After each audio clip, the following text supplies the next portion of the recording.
Class 10 भौतिकी के पहला चैप्टर प्रकाश के परावर्तन चैप्टर फर्स्ट है आपका।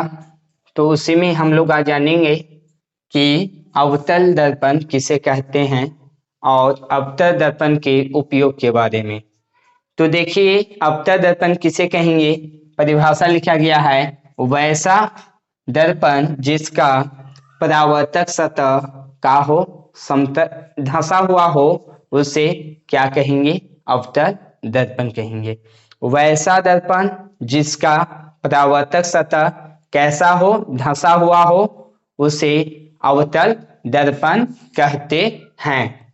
देखिए, परिभाषा यही लिखे हैं, वैसा दर्पण जिसका परावर्तक सतह धंसा हुआ होता है उसे अवतल दर्पण कहते हैं। और आपका अवतल दर्पण का फिगर भी है बाबू।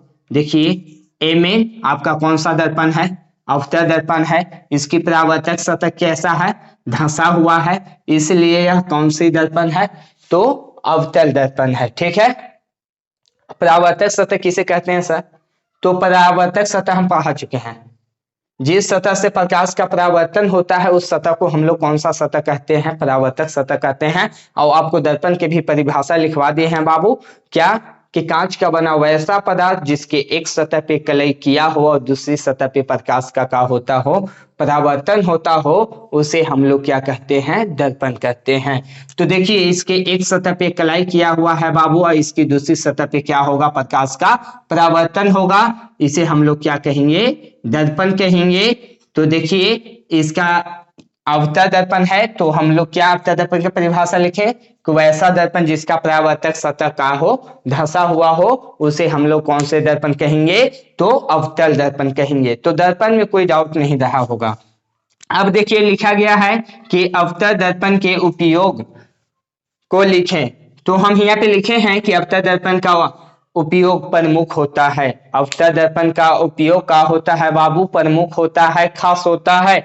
तो देखिए, अवतल दर्पण का उपयोग मरकरी में किया जाता है।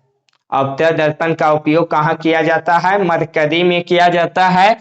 अवतल दर्पण का उपयोग रोगियों के कान, नाक, मुंह और दांत को जांच करने के लिए कौन सा दर्पण का उपयोग किया जाता है, तो अवतल दर्पण का उपयोग किया जाता है।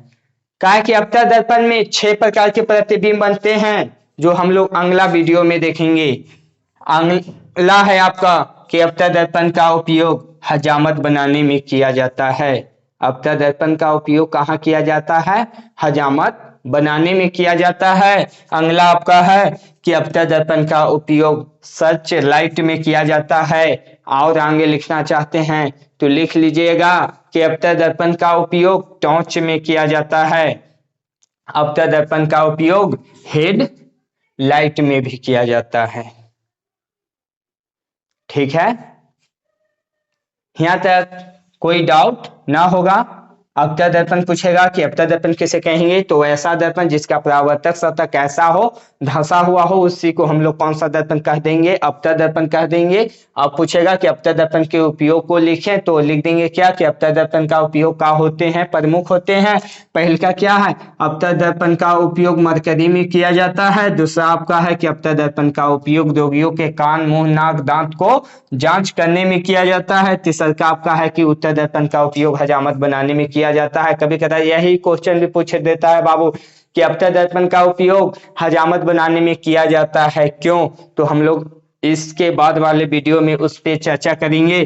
तो तीसरा क्या है कि अवतल दर्पण का उपयोग हजामत बनाने में किया जाता है। या तो आपसे ऑब्जेक्टिव उठा देगा कि अवतल दर्पण का उपयोग या हजामत बनाने में कौन से दर्पण का उपयोग किया जाता है, तो क्या ऑब्जेक्टिव मारेंगे कि अवतल दर्पण का उपयोग हजामत बनाने में किया जाता है। ठीक है, अगला आपका क्या है, अवतल दर्पण का उपयोग सर्च लाइट में किया जाता है। और इसके बाद भी आप अगर लिखना चाहते हैं 5वां नंबर पे में, तो लिख लीजिएगा कि अवतल दर्पण का उपयोग, अवतल दर्पण का उपयोग, दर्पण का उपयोग कहाँ किया जाता है, टॉर्च में किया जाता है। टॉर्च में किया जाता है। इसके साथ साथ अवतल दर्पण का उपयोग गाड़ी के हेड लाइट में भी किया जाता है। चलिए आप इसका स्क्रीनशॉट ले लीजिए, आप समझ गए होंगे। अगला वीडियो में हम लोग देखेंगे कि अवतल दर्पण के गुण या विशेषता को लिखें या बतलाएं। ठीक है, तो चलिए आप इसका स्क्रीनशॉट ले लिया।